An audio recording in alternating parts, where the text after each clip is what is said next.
Hello everyone, मेरा नाम है लक्ष्य और आप देख रहे हैं मेरा चैनल। आज मैं एक्सप्लोर कर रहा हूँ उदयपुर और मैं आया हूँ बागोर की हवेली और गणगौर घाट घूमने। ये दोनों चीज़ें लेक पिचोला के किनारे बनी हुई हैं और उदयपुर की one of the most famous tourist places में से एक है। गणगौर घाट के रास्ते में आपको कई सारी शॉपिंग की और खाने पीने की दुकानें मिलेंगी। गणगौर घाट पे बहुत सारी बॉलीवुड मूवीज़ की शूटिंग भी हो रखी है, जिसमें ये जवानी है दीवानी भी एक है। इधर से आपको बहुत अच्छे व्यूज़ आएंगे। अगर आप लेक पिचोला की बोटिंग राइड लेते हैं तो भी आप गणगौर घाट को देख सकते हैं। इधर जाने के लिए कोई भी टिकट नहीं है, बट बागोर की हवेली के लिए टिकट है। अगर आप उदयपुर की old city bye walk explore कर रहे हैं तो आप गणगौर घाट आ सकते हैं। और गणगौर घाट का जो डिज़ाइन और आर्किटेक्चर है मुझे पर्सनली बहुत ज़्यादा पसंद आया। इसके बाद हम गए बागोर की हवेली में।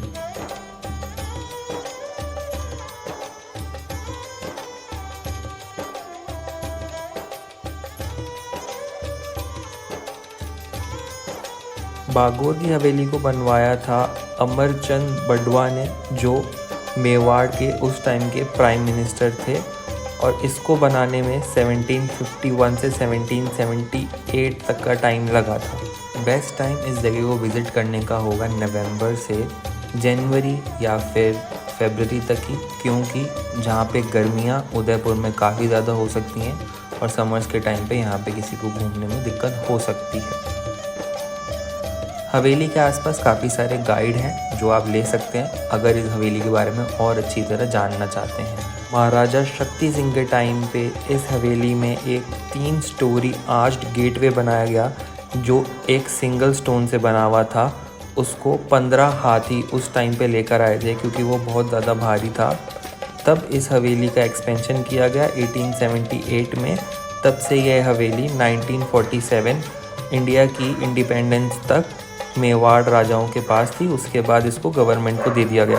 बागोर की हवेली में जैसे ही हम एंटर करते हैं वहाँ पे एक चौक है जहाँ पे एक 2 और 3 स्टोरीज लगभग बड़ा फाउंटेन है, जो बिना मोटर के सिर्फ ग्रेविटेशनल फोर्स से फाउंटेन उस टाइम में चलता था। इस हवेली में मेन 3 चौक हैं जिनके नाम है कौन, नीम और तुलसी चौक। अगर हॉलीडेज़ में आ रहे हैं तो यहाँ पे बहुत ज़्यादा भीड़ मिलेगी, तो तैयार रहिएगा केओस के अंदर इस ब्यूटीफुल हवेली को घूमने के लिए। जो धरोहर डांस शो है वो यहाँ पे रोज़ होता है 7 PM से 8 PM, और इसकी टिकट्स आप सिर्फ 6:15 PM तक ही खरीद सकते हैं शाम को। उसके बाद टिकट बिकना बंद हो जाती है। जो बागोर की हवेली का म्यूज़ियम है, अपार्ट फ्रॉम द धरोहर डांस शो, वो 9:30 से लेके 5:30 बजे तक खुला रहता है, सारे अडल्ट, सारे चिल्ड्रंस, फॉरेनर सबके लिए। टिकट्स प्राइस जो बागोर की हवेली म्यूज़ियम की है वो है 60 rupees for an Indian adult, 30 rupees for an Indian children 5 to 12 years की एज के लिए। फॉरेनर्स की यहाँ पे फीस थोड़ी ज़्यादा है, जो है 100 rupees for an adult, 50 rupees for children to enter the museum. Camera की कॉस्ट 50 to 100 रुपीज़ वेरी कर सकती है, इस पर कुछ क्लियरिटी मुझे नहीं मिली। धरोहर डांस शो की जो टिकट है वो है ₹90 for an Indian adult, 45 for an Indian children, और जो फॉरेनर्स की वो है 150 और 75। कैमरा की कॉस्ट है 150 अगर आपको उस धरोहर डांस शो की वीडियो या फिर फ़ोटो लेनी है तो। अमरचंद बड़वा ने महाराणा प्रताप, राज सिंह, अरी सिंह एंड हमीर सिंह के टाइम पे एज अ प्राइम मिनिस्टर सर्व किया था मेवाड़ को।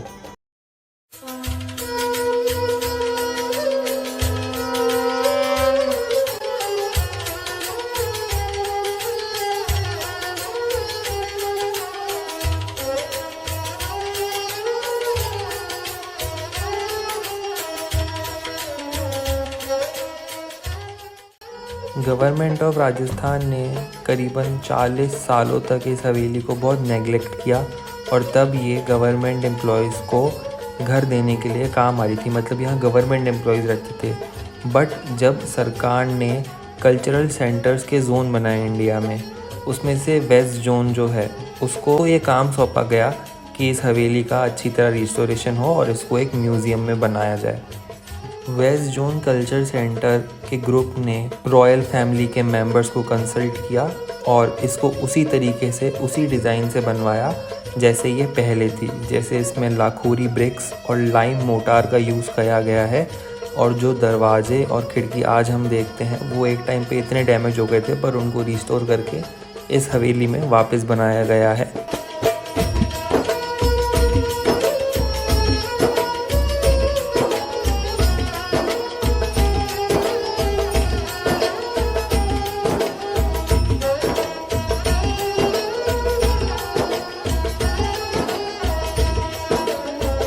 इस हवेली में टोटल 138 रूम्स हैं, जिसमें कॉरिडोर्स और बालकनीज आती हैं।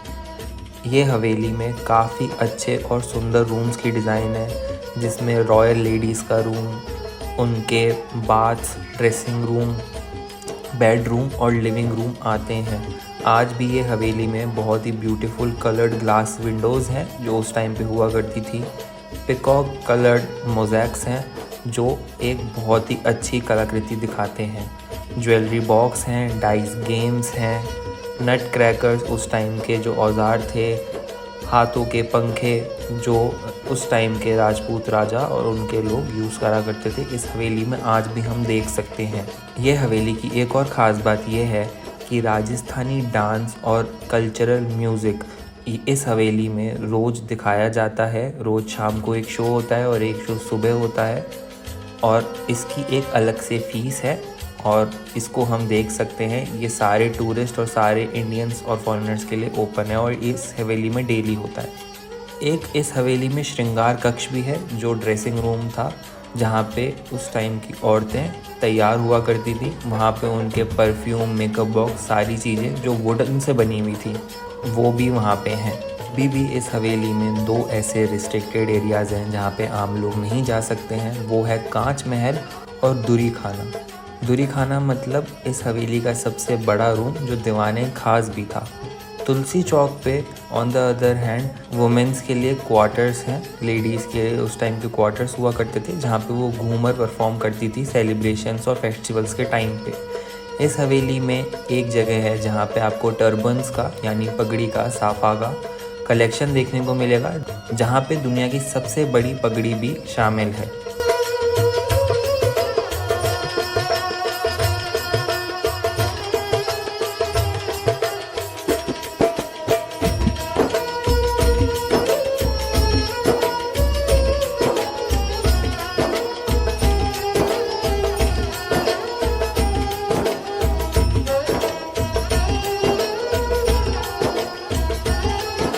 इस हवेली में एक डेडिकेटेड सेक्शन है, जहाँ पे नगाड़े, ढोलक, ऐसी सारंगी जैसी चीज़ें हैं, जो उस टाइम पे जब सेलिब्रेशन होता था, या आम तौर पे जब भी कुछ डांस या फिर म्यूज़िक होता था, तब उनको बजाया जाता था।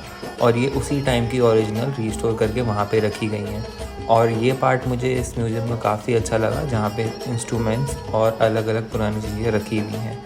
इस हवेली में एक और जगह भी है, जहाँ पे बोर्ड गेम्स हैं, जहाँ पे चौपड़ और ऐसे कई सारे पुराने गेम्स उसी हालत में, उसी ओरिजिनलिटी के साथ प्रेजेंट करे गए हैं, और डिस्क्रिप्शन भी दे रखा है कि इनको कैसे उस टाइम पे खेलते थे।